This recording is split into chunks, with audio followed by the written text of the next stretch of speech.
ਵਾਹਿਗੁਰੂ ਜੀ ਕਾ ਖਾਲਸਾ, ਵਾਹਿਗੁਰੂ ਜੀ ਕੀ ਫਤਿਹ। ਸਭ ਤੋਂ ਪਹਿਲਾਂ ਮੈਂ ਧੰਨਵਾਦ ਕਰਦੀ ਹਾਂ ਇਸ ਨੌਜਵਾਨਾਂ ਨੇ ਜਿਨ੍ਹਾਂ ਨੇ ਇਹ ਅੱਜ ਕੱਟ ਕਰਵਾਇਆ ਹੈ, ਔਰ ਸਿੱਧੂਪੁਰ ਯੂਨੀਅਨ ਦਾ ਜਿਨ੍ਹਾਂ ਨੇ ਇਸ ਦੇ ਵਿੱਚ ਉਹਨਾਂ ਦਾ ਸਾਥ ਦਿੱਤਾ ਔਰ ਮੈਨੂੰ ਵੀ ਇੱਥੇ ਬੁਲਾਇਆ ਹੈ ਬੋਲਣ ਵਾਸਤੇ ਔਰ ਇਹਨਾਂ ਮਾਣ ਤੇ ਸਤਿਕਾਰ ਦਿੱਤਾ ਹੈ। ਸੋ ਸਭ ਤੋਂ ਪਹਿਲਾਂ ਮੈਂ ਬਾਕੀ ਗੱਲਾਂ ਤੇ ਸਾਰੇ ਜਿੰਨੇ ਵੀ ਸਾਡੇ ਕਿਸਾਨੀ ਲੀਡਰਸ ਨੇ ਸਾਰੇ ਕਰਦੇ ਨੇ,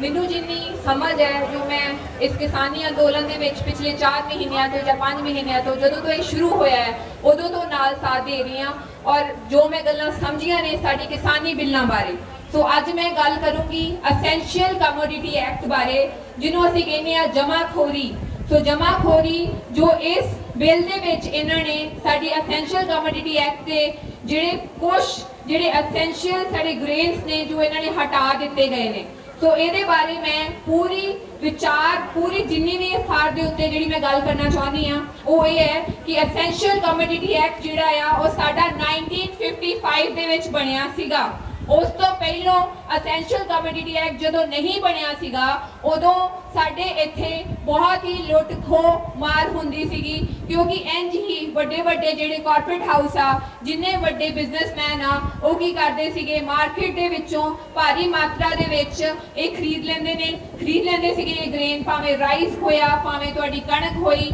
ਭਾਵੇਂ ਜਿੰਨੀਆਂ ਵੀ ਸਾਡੀਆਂ ਡੇਲੀ ਜ਼ਰੂਰਤਾਂ ਦੀਆਂ ਜਿਹੜਾ ਅਸੀਂ ਅੰਨ ਖਾਂਦੇ ਆ, ਸਾਡੀ ਜਿਹੜੇ ਘਰ ਦੇ ਵਿੱਚ ਯੂਜ਼ ਹੁੰਦਾ ਆ, ਉਹਨੂੰ ਖਰੀਦ ਕੇ ਆਪਣੇ ਵੱਡੇ ਗੋਦਾਮਾਂ ਦੇ ਵਿੱਚ ਭਰ ਲੈਂਦੇ ਸੀਗੇ ਔਰ ਇਹਦਾ ਪ੍ਰਾਈਸ ਇੰਨਾ ਕੁ ਮਹਿੰਗਾ ਕਰ ਦਿੰਦੇ ਸੀਗੇ ਕਿ ਜਿਹੜੇ ਸਾਡੇ ਮਿਡਲ ਕਲਾਸ ਲੋਕੀ ਆ ਜਾਂ ਗਰੀਬ ਵਕਤ ਆ ਉਹ ਉਹਨੂੰ ਖਰੀਦ ਨਹੀਂ ਪਾਉਂਦਾ ਸੀਗਾ ਤੇ ਸਾਡੇ ਘਰ ਦੇ ਵਿੱਚ ਕਿਸੇ ਵੀ ਤਰੀਕੇ ਦਾ ਅੰਨ ਨਹੀਂ ਹੁੰਦਾ ਸੀਗਾ। ਸੋ ਉਸ ਟਾਈਮ ਦੇ ਉੱਤੇ ਲੁੱਟਾਂ ਖੋਹਾਂ ਹੁੰਦੀਆਂ ਸੀਗੀਆਂ, ਜਿਹੜੇ ਵੱਡੇ ਗੋਦਾਮ ਹੁੰਦੇ ਸੀਗੇ ਉਹਨਾਂ ਦੇ ਵਿੱਚ ਲੁੱਟਾਂ ਖੋਹਾਂ ਹੁੰਦੀਆਂ ਸੀਗੀਆਂ। ਤੋਂ ਉਸ ਤੋਂ ਬਾਅਦ ਸਰਕਾਰ ਨੇ 1955 ਦੇ ਵਿੱਚ ਐਸੈਂਸ਼ੀਅਲ ਕਮੋਡਿਟੀ ਐਕਟ ਬਣਾਇਆ, ਜਿਹਦੇ ਵਿੱਚ ਇਹਨਾਂ ਨੇ ਇੱਕ ਲਿਸਟ ਬਣਾਈ ਸੀਗੀ ਕਿ ਜਿਹੜੇ ਸਾਡੇ ਜ਼ਰੂਰੀ ਚੀਜ਼ਾਂ ਨੇ, ਜਿਹੜੇ ਸਾਡੇ ਰੋਜ਼ਮर्रा ਦੀ ਜ਼ਿੰਦਗੀ ਦੇ ਵਿੱਚ ਅਸੀਂ ਯੂਜ਼ ਕਰਦੇ ਆ, ਭਾਵੇਂ ਰਾਈਸ ਹੋ ਗਿਆ, ਵੀਟ ਹੋ ਗਈ, ਆਲੂ ਹੋ ਗਏ, ਪਿਆਜ਼ ਹੋ ਗਿਆ, ਕਿਸੇ ਵੀ ਤਰ੍ਹਾਂ ਦੀਆਂ ਜਿਹੜੀਆਂ ਰੋਜ਼ ਦੀਆਂ ਸਾਡੀਆਂ ਜ਼ਰੂਰਤਾਂ ਨੇ ਉਹਨਾਂ ਨੂੰ ਅਸੀਂ ਜਿਹੜੀ ਹੈ ਉਹ ਤੁਸੀਂ ਖਰੀਦ ਨਹੀਂ ਕਰ ਸਕਦੇ, ਨਾ ਹੀ ਤੁਸੀਂ ਉਹਨੂੰ ਸਟੋਰ ਕਰ ਸਕਦੇ ਹੋ, ਉਹਨੂੰ ਤੁਸੀਂ ਕ੍ਰਾਈਮ ਮੰਨਿਆ ਗਿਆ ਸੀਗਾ। ਠੀਕ ਹੈ, ਉਸ ਤੋਂ ਬਾਅਦ ਕਿਉਂਕਿ ਫਿਰ ਇਸੇ ਤਰੀਕੇ ਦੇ ਨਾਲ ਸਾਰਾ ਕੁਝ ਸਟੇਬਲ ਚੱਲ ਰਿਹਾ ਸੀਗਾ। ਹੁਣ ਆਹ ਵਾਲੇ ਬਿੱਲਾਂ ਦੇ ਵਿੱਚ ਜਿਹੜੇ ਇਹਨਾਂ ਨੇ 3 ਚੀਜ਼ਾਂ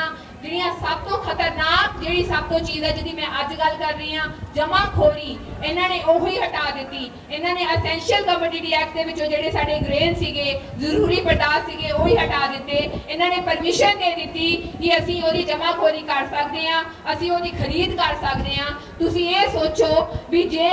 ਇਹ ਵੱਡੇ ਅੰਡਾਨੀ ਜਿਨ੍ਹਾਂ ਨੇ ਆਪਣੇ ਐਡੇ ਵੱਡੇ ਗੋਦਾਮ ਬਣਾ ਲਏ ਨੇ, ਜੇ ਐਡੇ ਵੱਡੇ ਗੋਦਾਮਾਂ ਦੇ ਵਿੱਚ ਸਸਤਾ ਅਨਾਜ ਖਰੀਦ ਕੇ ਭਰ ਲੈਣਗੇ, ਆਉਣ ਵਾਲੇ ਟਾਈਮ ਦੇ ਉੱਤੇ ਜਿਹੜਾ ਮਿਡਲ ਕਲਾਸ ਵਰਗ ਆ ਜਾਂ ਛੋਟੇ ਕਿਸਾਨ ਆ ਉਹਨਾਂ ਨੂੰ ਤੇ ਰੋਟੀ ਵੀ ਨਹੀਂ ਮਿਲੂਗੀ। ਇੰਨਾ ਖਤਰਨਾਕ ਹੈ, ਤੁਸੀਂ ਖਰੀਦ ਹੀ ਨਹੀਂ ਸਕੋਗੇ। ਤੁਸੀਂ ਦੇਖ ਸਕਦੇ ਹੋ ਜਿਵੇਂ ਪੈਟਰੋਲ ਤੇ ਡੀਜ਼ਲ ਅੱਜ ਉਹਦਾ ਪ੍ਰਾਈਸ ਕਿੰਨਾ ਜ਼ਿਆਦਾ ਵੱਧ ਰਿਹਾ ਆ। ਪੈਟਰੋਲ ਦਾ ਡੀਜ਼ਲ ਵੀ ਤੁਸੀਂ ਦੇਖ ਲਓ 100 ਰੁਪਏ ਦੇ ਉੱਤੇ ਪਹੁੰਚ ਚੁੱਕਿਆ ਆ, 90 ਤੋਂ 100 ਤੇ ਜਾ ਚੁੱਕਿਆ ਆ। ਪਹਿਲਾਂ ਜਦੋਂ ਇਹ ਸਰਕਾਰਾਂ ਦੇ ਥੱਲੇ ਸੀਗਾ, ਆਪਾਂ ਸਰਕਾਰਾਂ ਦੇ ਖਿਲਾਫ ਆਪਾਂ ਕੋਈ ਵੀ ਕਿਸੇ ਵੀ ਤਰੀਕੇ ਦੀ ਸਟ੍ਰਾਈਕ ਕਰਦੇ ਸੀਗੇ ਵੀ ਹਾਂ ਤੁਸੀਂ ਰੇਟ ਵਧਾ ਦਿੱਤਾ, ਬਟ ਸਰਕਾਰ ਨੇ ਜਦੋਂ ਤੋਂ ਉਹਦੇ ਉੱਤੋਂ ਵੀ ਹੱਥ ਚੱਕਿਆ ਹੈ, ਮਾਰਕੀਟ ਦੇ ਵਿੱਚ ਇਹ ਗੱਲਾਂ ਆਈਆਂ ਨੇ, ਉਹ ਕਿਸੇ ਵੀ ਤਰੀਕੇ ਦਾ ਪ੍ਰਾਈਸ ਲਾਉਂਦੇ ਨੇ। ਤੁਸੀਂ ਇਹ ਸੋਚੋ ਕੱਲ ਨੂੰ ਕਿਸੇ ਵੀ ਤਰੀਕੇ ਦਾ ਪ੍ਰਾਈਸ ਤੁਹਾਡੇ ਅਨਾਜਾਂ ਦੇ ਉੱਤੇ ਵੀ ਲਾਇਆ ਜਾਊਗਾ, ਜਿਹਦੇ ਤੋਂ ਸਾਡਾ ਜਿਹੜਾ ਕਾਮਨ ਇਨਸਾਨ ਆ, ਕਾਮਨ ਆਦਮੀ ਆ, ਸਾਡਾ ਮਜ਼ਦੂਰ ਆ ਜਿਹੜਾ ਉਹ ਖਰੀਦ ਨਹੀਂ ਸਕੂਗਾ। ਸੋ ਇਹ ਗੱਲ ਜਿਹੜੀ ਹੈ ਆਪਾਂ ਜਿਹੜੀ ਆ ਬਿੱਲਾਂ ਦੀ ਲੜਾਈ ਲੜ ਰਹੇ ਆ, ਇਹਦੇ ਵਿੱਚ ਆਪਾਂ ਜ਼ਰੂਰ ਕਿਸਾਨਾਂ ਕੱਲਿਆਂ ਦੀ ਗੱਲ ਨਹੀਂ ਕਰ ਰਹੇ, ਇਹਦੇ ਵਿੱਚ ਸਾਡੇ ਮਜ਼ਦੂਰ ਵੀ ਆਉਂਦੇ ਆ। ਇਸੇ ਕਰਕੇ ਅਸੀਂ ਨਾਰਾ ਲਾਉਂਦੇ ਆ ਕਿਸਾਨ ਮਜ਼ਦੂਰ ਏਕਤਾ ਜ਼ਿੰਦਾਬਾਦ, ਕਿਉਂਕਿ ਇਹ ਭਾਰੀ ਸੰਖਿਆ ਦੇ ਵਿੱਚ ਸਾਡੇ ਮਜ਼ਦੂਰਾਂ ਨੂੰ, ਸਾਡੇ ਛੋਟੇ ਕਿਸਾਨਾਂ ਨੂੰ, ਸਾਡੇ ਮਿਡਲ ਕਲਾਸ ਲੋਕਾਂ ਨੂੰ, ਸਾਡੇ ਵਰਗੇ ਲੋਕਾਂ ਨੂੰ ਵੀ ਬਹੁਤ ਵੱਡਾ ਇਫੈਕਟ ਪਾਊਗਾ ਐਸੈਂਸ਼ੀਅਲ ਕਮੋਡਿਟੀ ਐਕਟ। ਸੋ ਇਹਦੀ ਮੈਂ ਜਿਹੜੀ ਮੈਂ ਚਾਹੁੰਦੀ ਸੀਗੀ ਕਿ ਸਾਰੇ ਸਾਡੇ ਯੂਥ ਨੂੰ, ਸਾਡੀਆਂ ਭੈਣਾਂ ਨੂੰ, ਸਾਡੀਆਂ ਮਾਵਾਂ ਨੂੰ ਜਮਾਖੋਰੀ ਬਾਰੇ ਪਤਾ ਹੋਣਾ ਚਾਹੀਦਾ ਆ ਕਿ ਜਿਹੜੀ ਬਿੱਲਾਂ ਦੀ ਲੜਾਈ ਅਸੀਂ ਲੜ ਰਹੇ ਹਾਂ, ਸਭ ਤੋਂ ਖਤਰਨਾਕ ਐਕਟ ਇਹਦੇ ਵਿੱਚ ਆ ਜਿਹੜਾ ਸਰਕਾਰ ਨੇ ਇਹ ਕੀਤਾ ਹੈ ਸਾਡੇ ਨਾਲ। ਦੂਜੀ ਗੱਲ ਸੀਗੀ ਸਵਾਮੀਨਾਥਨ ਰਿਪੋਰਟ ਦੀ। स्वामीनाथन रिपोर्ट 2006 ਦੇ ਵਿੱਚ ਆਈ ਸੀਗੀ, ਜਿਹੜੀ ਕਿ ਹਜੇ ਤੱਕ ਕਿਸੇ ਵੀ ਸਰਕਾਰ ਨੇ ਲਾਗੂ ਨਹੀਂ ਕੀਤੀ। ਬਹੁਤ ਸਾਰੀਆਂ ਸਰਕਾਰਾਂ ਜਦੋਂ ਇਲੈਕਸ਼ਨ ਲੜਦੀਆਂ ਨੇ, ਭਾਵੇਂ ਉਹ ਬੀਜੇਪੀ ਹੋਈ, ਭਾਵੇਂ ਉਹ ਅਕਾਲੀ ਦਲ ਹੋਈ, ਭਾਵੇਂ ਉਹ ਕਾਂਗਰਸੀ ਹੋਈ, ਜਿਵੇਂ ਅਮਨਵੀਰ ਨੇ ਕਿਹਾ ਸੀਗਾ ਇਸ ਤੋਂ ਪਹਿਲਾਂ ਵੀ ਇਹ ਜਿੰਨੀਆਂ ਵੀ ਸਿਆਸੀ ਪਾਰਟੀਆਂ ਆ, ਜਦੋਂ ਇਹਨਾਂ ਨੇ ਚੋਣਾਂ ਲੜਨੀਆਂ ਹੁੰਦੀਆਂ ਨੇ ਬਹੁਤ ਵੱਡੀਆਂ ਵੱਡੀਆਂ ਗੱਲਾਂ ਕਰਦੀਆਂ ਨੇ। ਆਪਾਂ ਇਹਨਾਂ ਤੋਂ ਜਵਾਬਦਾਰੀ ਮੰਗਦੇ ਹਾਂ। स्वामीनाथन रिपोर्ट आई सी 2006 ਦੇ ਵਿੱਚ ਸਾਡੇ ਕਿਸਾਨਾਂ ਵਾਸਤੇ, ਜੇ ਉਹ ਅੱਜ ਲਾਗੂ ਹੋਈ ਹੁੰਦੀ ਤੇ ਸਾਡੇ ਕਿਸਾਨਾਂ ਨੂੰ ਅੱਜ ਸੜਕਾਂ ਦੇ ਉੱਤੇ ਬਹਿਣਾ ਨਾ ਪੈਂਦਾ। ਉਹਦੇ ਵਿੱਚ ਉਹ ਸਾਰੀਆਂ ਗੱਲਾਂ ਸੀਗੀਆਂ ਜਿਹੜੀਆਂ ਸਾਡੇ ਕਿਸਾਨਾਂ ਵਾਸਤੇ ਵਧੀਆ ਸੀਗੀਆਂ। ਖਾਦਾਂ ਦੀਆਂ ਗੱਲਾਂ ਕੀਤੀਆਂ ਗਈਆਂ ਸੀਗੀਆਂ, ਕਿਸਾਨੀ ਜਿਹੜੀ ਉਪਜਾਊ ਆ ਕਿਸ ਤਰੀਕੇ ਦੇ ਨਾਲ ਤੁਸੀਂ ਆਪਣੀ ਖੇਤੀ ਕਰ ਸਕਦੇ ਹੋ, ਇੰਨੀਆਂ ਵਧੀਆ ਗੱਲਾਂ ਕੀਤੀਆਂ ਗਈਆਂ ਸੀਗੀਆਂ। ਇਹਦੇ ਵਿੱਚ ਜਿਹੜੇ ਇਹ ਬਿੱਲ ਲੈ ਕੇ ਆ ਰਹੇ ਨੇ, ਇਹਦੇ ਵਿੱਚ ਸਾਡੇ ਜਿਹੜੇ 5 ਕਿੱਲੇ ਤੋਂ ਥੱਲੇ ਵਾਲੇ ਕਿਸਾਨ ਆ ਉਹ ਉਸੇ ਤਰੀਕੇ ਦੇ ਨਾਲ ਹੀ ਖਤਮ ਹੋ ਜਾਣਗੇ। ਅੱਜ ਅਸੀਂ यूपी ਦੇ ਵਿੱਚ ਜਾ ਕੇ ਦੇਖਦੇ ਆ, ਜਿਹੜੀ 2000 ਰੁਪਏ ਦੀ ਮੱਕਾ ਦੀ ਜਿਹੜੀ ਖਰੀਦ ਹੈ ਸਿਰਫ 1000 ਰੁਪਏ ਜਾਂ 900 ਦੇ ਵਿੱਚ ਜਾ ਰਹੀ ਆ। ਮੈਂ यूपी ਦੇ ਰੁਦਰਪੁਰ ਦੀ ਮਹਾਪੰਚਾਇਤ ਦੇ ਵਿੱਚ ਵੀ ਗਈ ਸੀਗੀ, ਉੱਥੋਂ ਦੇ ਕਿਸਾਨਾਂ ਨੇ ਵੀ ਇਹੀ ਗੱਲ ਕੀਤੀ ਵੀ ਸਾਡੀ MSP ਦੀ ਹੋਣ ਦੀ ਲੜਾਈ ਹੈ, ਤੁਹਾਡੀ ਤੇ MSP ਬਰਕਰਾਰ ਰੱਖਣ ਦੀ ਲੜਾਈ ਹੈ। ਸੋ ਬਹੁਤ ਸਾਰੀਆਂ ਗੱਲਾਂ ਨੇ ਜੋ ਸਰਕਾਰਾਂ ਨੇ ਅੱਜ ਤੱਕ ਸਾਡੇ किसाना वास्ते कुछ नहीं किया। सो मेरी भी हाथ जोड़ के यही बेनती है साडे किसाना अगे जिहड़ी ये सभा इकट्ठी हुई है कि सानू अपने अपने अपने अपने गल्लां वास्ते जां अपने जिहड़े जिन्ने भी आपां किसानी लड़ाई लड़ रहे हैं उहदे वास्ते मजबूत रहना चाहिदा है। हुण मैं सब तो पहलों गल करना चाहुंदी हां अंबानी अंडानी दी, मैं वक्त थोड़ा जिहा ज़्यादा लूंगी फिर अंबानी अंडानी दी गल करना चाहुंदी हां भी ये जिहड़े 3 बिल आ कोरोना दी आड़ दे विच तुहाडे सामने किवें आए। ਇਹਦੇ ਪਿੱਛੇ ਵੀ ਸਭ ਤੋਂ ਵੱਡੀ ਗੱਲ ਇਹ ਹੈ, ਪਿੱਛੇ ਜੇ 3-4 ਮਹੀਨਿਆਂ ਪਹਿਲੋਂ ਦੀ ਗੱਲ ਹੈ, ਪੈਰਿਸ ਦੇ ਵਿੱਚ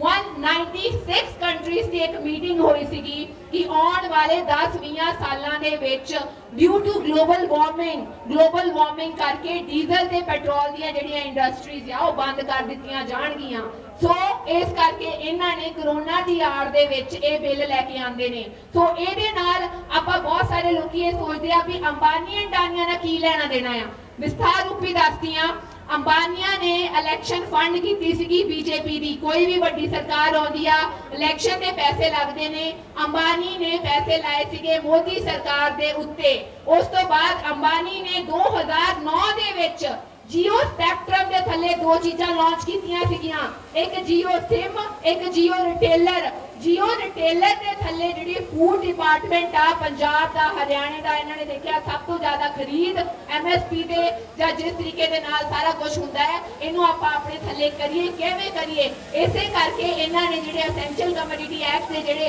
ग्रेस ने इस नूं कढिया गया। किस तरीके दे नाल इन्हां ने APMC एक्ट भी हटाया गया कि जिहड़ी मंडी दी खरीद पहलों मंडी तो हुंदी सीगी, हुण जिहड़ा मर्जी खरीद सकदा है, क्योंकि इन्हां ने अपना कारोबार सैटल करना सीगा। जिहदे विच इन्हां दी भागीदारी सीगी अंबानिया दी अंडानिया दे नाल, जिन्हां ने अंडानिया ने अज इन्ने वड्डे वड्डे गोदाम बनाए ने, इन्हां ने अंडानिया ने करना सीगी जमाखोरी ते इन्हां ने अगे अपने रिलायंस वर्गे वड्डे वड्डे स्टोर, तुसीं रिटेलर स्टोर देखते हो हर किते अंबानिया दे हैगे ने। इन्हां ने क्लोथिंग सैक्टर दे उत्ते भी अपनी बहुत वड्डी पकड़ पा ली है, फूड सैक्टर दे उत्ते भी पाउण दी कोशिश कर रहे ने। इन्हां दा एक काम है कि ये साडे किसानां नूं लेबर क्लास बना के छड़ देण और आउण वाले टाइम दे विच ये अपने वड्डे वड्डे सैलोस बना के महंगा ग्रेन करके अपने रिलायंस फ्रैश वर्गे वड्डे वड्डे स्टोरां दे विच बेचण। सो सानू ये सारियां गल्लां समझण दी लोड़ है कि अज जिहड़ी मोदी सरकार इतनी ज़्यादा ढीठ हो के क्यों बैठी है।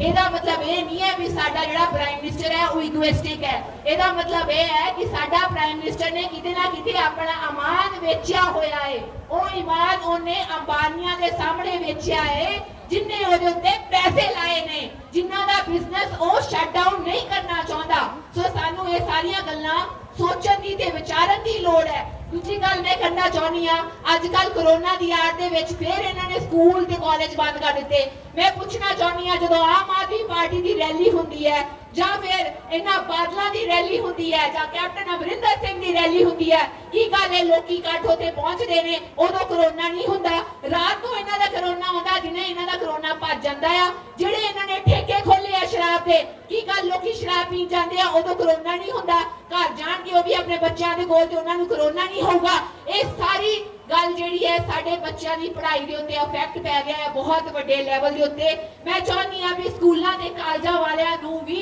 इन्हां दे खिलाफ रैलियां करनियां चाहीदियां ने सानू भी बाहर होना चाहिए है सानू भी बड़ी तादाद के उत्ते इस बारे भी गल करना चाहिए है सो जे मैं गल्लां कर सकदी हां इस स्टेज के उत्ते आके डिफरेंट स्टेजां के उत्ते जाके मैं हाथ जोड़ के बेनती करदी हां मेरियां मावां भैणां नूं भी इसे तरीके दे नाल अगे आउणा चाहिए है इसे तरीके दे नाल गल करनी चाहिए है क्योंकि जे अज आपां गल नहीं करांगे अपनी किसानी दी जां अपने हक्कां दी बहुत देर हो जूगी क्योंकि ये सरकारां ने सानू लुट के ही खादा आ सो असीं अज दे इकट्ठे होए हां सानू एकजुट होके किसानी झंडे दे थल्ले अपनी किसान जथेबंदियां दी अगवाई हेठ चलना चाहिए है सो यही गल्लां कुछ कहना चाहती सीगी वो कईयां वाहिगुरू जी का खालसा वाहिगुरू जी की फतेह किसान एकता जिंदाबाद किसान एकता जिंदाबाद जिंदाबाद जिंदाबाद इंकलाब जिंदाबाद जिंदाबाद जिंदाबाद धन्यवाद।